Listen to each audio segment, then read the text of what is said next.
1983, Style Wars gave the world its first look at a phenomenon that had taken over New York City. Graffiti artists had invented a new visual language to express their individuality. MCs, DJs, and B-boys rocked the city, and the New York subway system became a canvas. Getting loose, cartoons, everything. And when they see you got a vicious style, they be wanting to get loose about it. It's a matter of getting a tag on each line. It's called going all city. He's going all city. I mean, to what end? Now, for the first time ever, the original hip-hop documentary is available in a brand new high-resolution digital transfer. Put your mark on society in doing something in society. I've screwed it up a little bit, but nevertheless, you got the message. Does your mother wonder why you come home with that all over your face? She knows I write the graffiti. She says if Pop's cold, don't come running to me. Well, it is one of the quality of life offenses. I'll make a few bits. I don't know, little doodads here and there. Nicky, come on. You gonna save me room or what? As I said, all you see is, and then, big, block silver letters that said crime in the city, right? Is that an art form? I don't know. I'm not an art critic. But I can sure as hell tell you that that's a crime. The idea of getting your name up, not just in your neighborhood, but everywhere, was invented by a kid named Taki. As soon as everybody understood that it was a name, they realized that Taki was famous. Everybody's got their own arrow. And we were doing clouds around the tags and 3Ds on the tags. For the double R's to have a clean car back then like that, we just had an orgasm. Socket, rockin' in the pocket. Work that girl, front of train. Took it to the doctor, so I'm on again. You all know we took them out, right? Put it this way, we're out of sight and they right. But if I really get into it and start camouflaging it, I don't think you even be able to read it. There's a war going on, as you should know. The 2s and 5s used to go to the 2 yard. It would be like a masterpiece art gallery of burners. It's all destroyed. This guy named Cap with his Lucille Ball hairdo. All your burners. Who thinks Cap's throw-ups are worth being on a train? Nobody. What you've got is a whole miserable subculture. As an added bonus, with the help of donors and fans from Kickstarter, we sorted through all the outtakes to bring you hidden gems and fascinating moments never before seen in a brand new 40-minute film. Everybody's turning pages, so you better believe to do the right things, or soon you'll see. Life ain't no more a joke, it's a serious thing when you're dealing with the answers that you can't.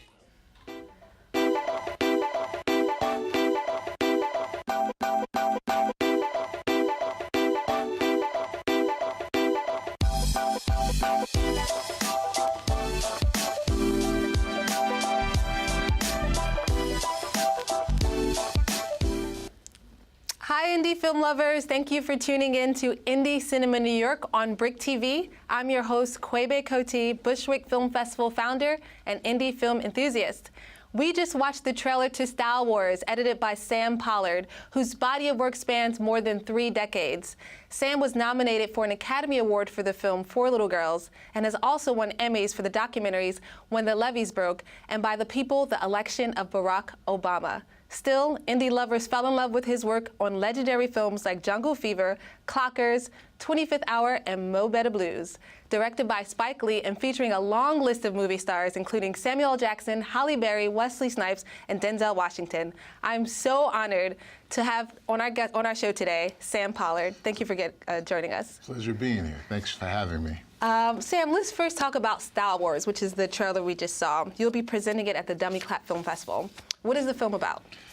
Style Wars is a film about looking at graffiti and hip-hop in the early 80s. 2 gentlemen, a director, the late Tony Silver, and the producer, Henry Chalfin. They came to a gentleman named Victor Koneski, who was the main editor on this film, who I co-edited the film with. And they brought this material of these hip-hop artists and the graffiti artists, and we looked at the material and we thought this could be a very strong film. And we worked on it for a whole year. Oh, wow. Editing the film for a whole year, going through different editorial permutations. It was a really very intense experience, but a rewarding one, because I didn't think so at the time, but this film has really had a tremendous, legacy. And young people who are some of my college students where I teach at NYU have seen the film. you know, and the film still resonates. So I'm honored that it's going to be shown in the festival next week.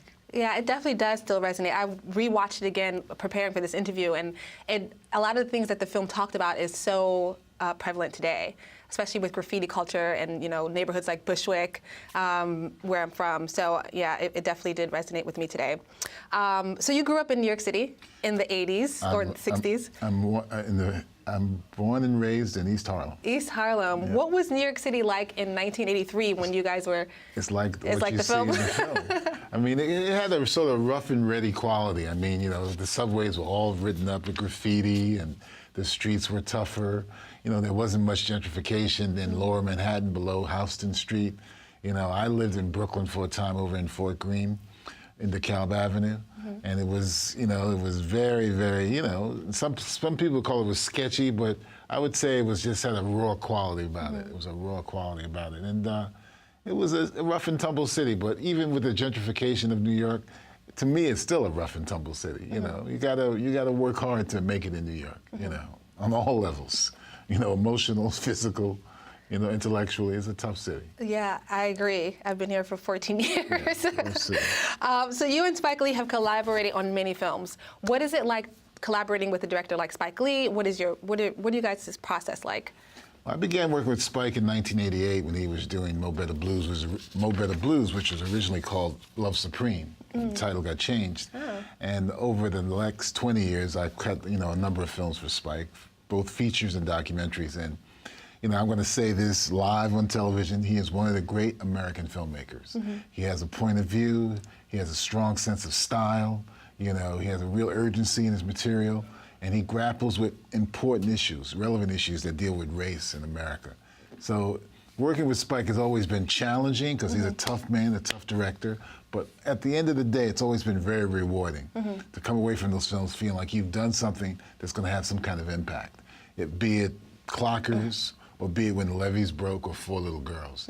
You know, you really feel like Spike is on a mission dedicated to telling our stories, the story of African-American people, but also making America look at who we are. Yeah. Speaking of looking at who we are as Americans, everyone is talking about the Jesse Williams BET speech. It impacted me a lot as a young African-American woman in Brooklyn, but you grew up in the 60s. How did that speech impact you, and what do you hope for people to walk away with after hearing that?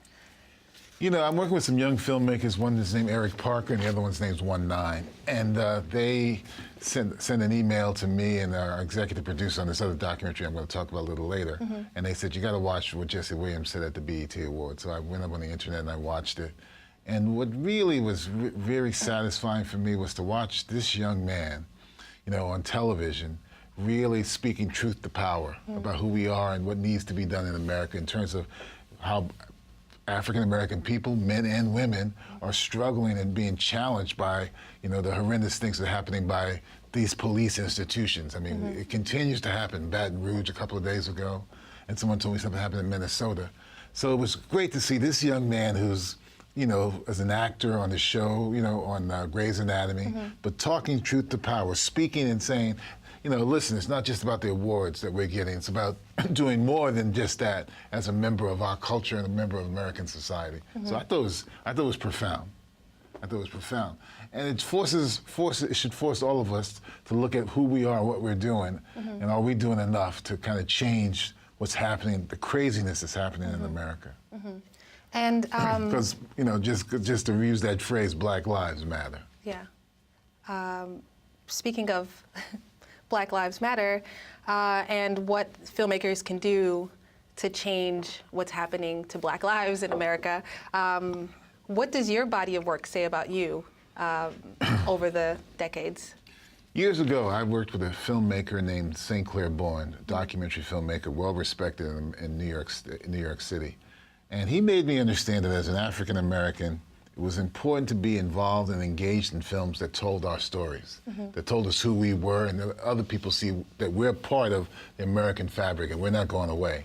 Since that time, that was in 1980, you know, I've worked on films that try to do exactly that, either as a producer on Eyes on the Prize 2, either as an editor working with Spike on Four Little Girls or When the Levees Broke, you know, or producing and directing documentaries about August Wilson or Marvin Gaye, or even now presently working on a film about Sammy Davis Jr. Always trying to tell stories about our people, so America can see we have a tremendous body of work. We have a tremendous body of people whose stories are important, whose issues are important to tell. You know, so, you know, if you look at my body of work, hopefully you'll see that I'm trying to speak truth to power too in the films I work on. The film you're working on right now is called The Talk. Can you tell us about that documentary? Right now, I'm in the process of working on a documentary tentatively titled The Talk. And it's going to be a 2-hour documentary done for PBS through WNET. And it looks at the conversations that people of color have with their children about how to deal with the police. You know, looking at, we're doing a story about Tamir Rice. We're doing a story about a young Latino man named Oscar Ramirez who was killed out in California by the police.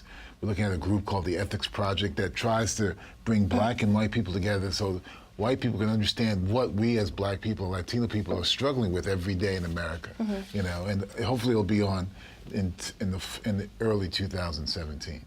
Okay, we have time for one more question. I just want to say, out of all the films that you've worked on, which film has had the greatest impact on your life? You know, I've been asked that question a lot, and I gotta say, it's still 4 Little Girls. Yeah. I think when Spike came to me and said he was doing this film about the 4 girls who were killed in Birmingham in the 63, I felt, wow, you know, this is an important story to tell. And then when we went down there and started interviewing the parents of these girls who had died, and the other people who knew these girls, and then really started to really dig into this story and see all the different angles to the story. Listening to the people that Spike interviewed, I felt like I was going home, listening to my relatives talk about who they were, who their children were, what their lives were like in the South, because my family is from the South. So that film just sort of resonated with me when I was in the editing process. And every time I see a little clip of it on some show, or somebody tells me they've shown a little bit of a piece of it, I said, this film is the most relevant film in my career. I mean, there's others too, Levy's, you know, that's a relevant film, but that one, 4 Little Girls, stands out. Thank you so much, Mr. Pollard. I hope that filmmakers, myself included, will try our best to speak truth to power in our work as well.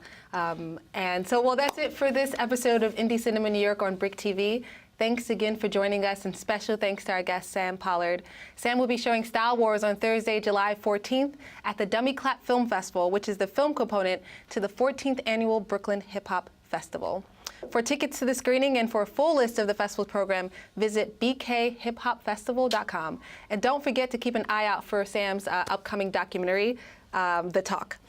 The Bushwick Film Festival, ICNY is produced by the Bushwick Film Festival. You can visit us at indiecinema.ny.com.